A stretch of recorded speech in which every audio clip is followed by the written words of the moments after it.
Our next topic is going to be talking about the universal principles of business, or the fundamentals of business. Now, these fundamentals apply to every business.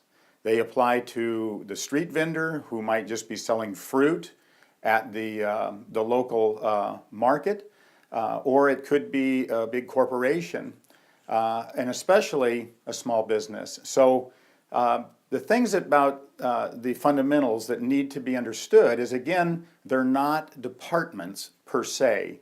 Yes, there are individual functions, and there are certain things that need to happen particular to that particular type of outcome that you're trying to achieve. But the most important thing we want you to understand as of now is that there's really 6 primary fundamentals that you need to get a grasp on as you're beginning to grow in your small business ownership. So all growth in business happens in all of these areas, not separately, but there's a cause and effect between them all. So as you make a decision in one fundamental, it's going to potentially have an effect in the other one. So there's 6 fundamentals. The first one has to do with your customers. So customers, without customers, you have no business. So that is a fundamental for sure. And the idea of customers is that you want to have a strategy for how you'll attract customers, how you're going to convert them into buyers, or that's your selling process, and then your retention process, how you're going to keep those customers loyal to your company and your brand so that they'll keep coming back and buying again and referring you to other people. So we're going to get into more detail about the strategies on how you'll do each of those in future courses. But that's a fundamental, is just customers, understanding your customers and the impact that decisions have on customers. The second area has to do with your cash in your business. Now, there's a lot of people, you probably heard the term before, cash is king. Well, that's probably very true in small business because it takes cash to do almost anything. So understanding cash, how it comes into your business and then how it goes out of your business, or what is referred to in accounting circles as cash flow. So that's another element that we'll go into more detail about, is describing all of the things that impact cash flow in your business and why you need to keep your finger on the pulse of cash flow. The next thing has to do with margins. Now, margins are sometimes misunderstood.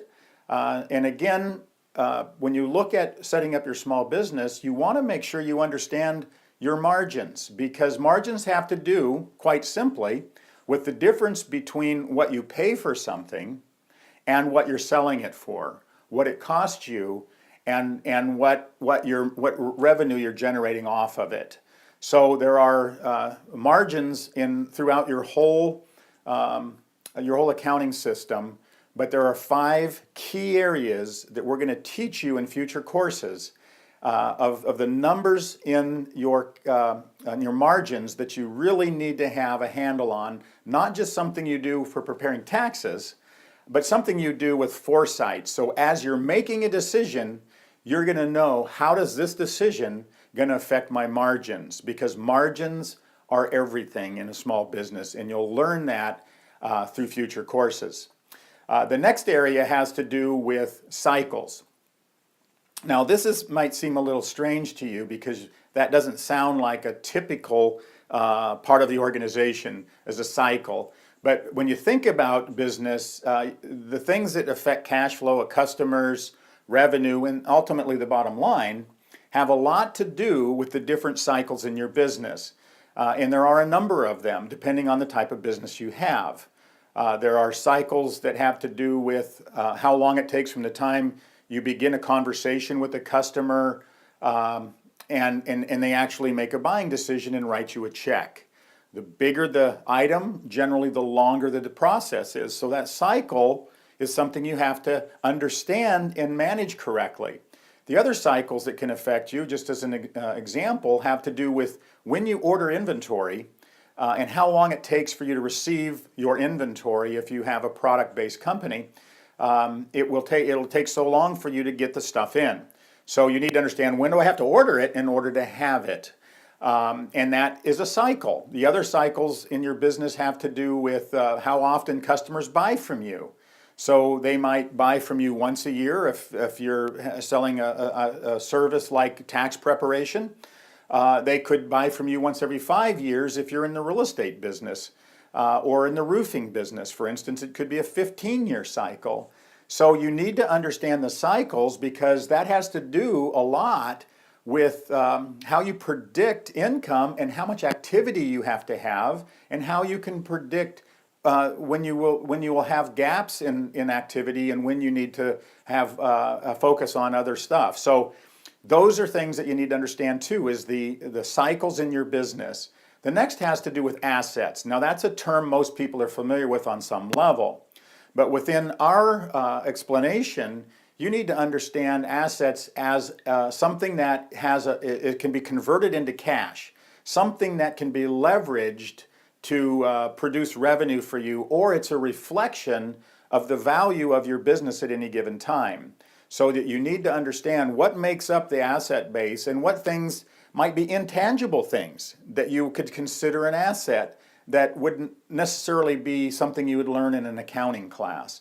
But we think they're important because, again, it all comes down to when I make a decision here, how's it going to affect my business over here? And if it affects my business over here, is it affecting it positively or negatively? And you should have a quick understanding of the cause and effect so that you can make those assessments and teach the people in your business to think the same way. So the last area has to do with leadership, and it's not the last one in importance, it's just the last one in my explanation here. But leadership, really, I think you have to think of small business as something you lead, not as something you manage. Now, you may call it management, and you may have management levels, but just for the thinking process here, because everything we're teaching you is about how to think. We want you to think differently. We want you to think like a business owner.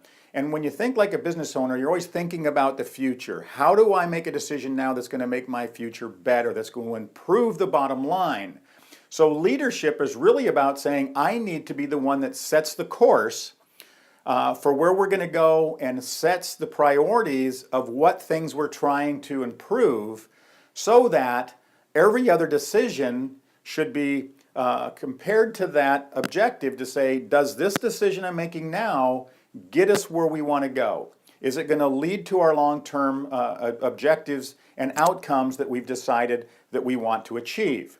So leadership is critically important, and it has to do with how you surround yourself with the team that you attract. It has to do with how many people want to go to work for you. It has to do with the way that customers perceive you as being in control and knowing what you're about and how you're going to get there. So those are the business fundamentals. And again, it comes down to when I want to grow any area of my business, I'm going to grow it by influencing each of those areas by thinking, if I make a decision in this area, how's it going to impact and improve my profit picture or my cash picture or my customer relationships or my staff and the culture in my business? How's it going to impact the assets of my business? And so those are all things that we find that are critically important, and we're going to be teaching you and breaking each of those things down significantly over the next several courses. And we hope that you'll engage yourself in the rest of the course material so that you can learn everything you need to learn about all of those fundamentals, but see it all from the big picture. So again, this is our lesson for today, is the business fundamentals.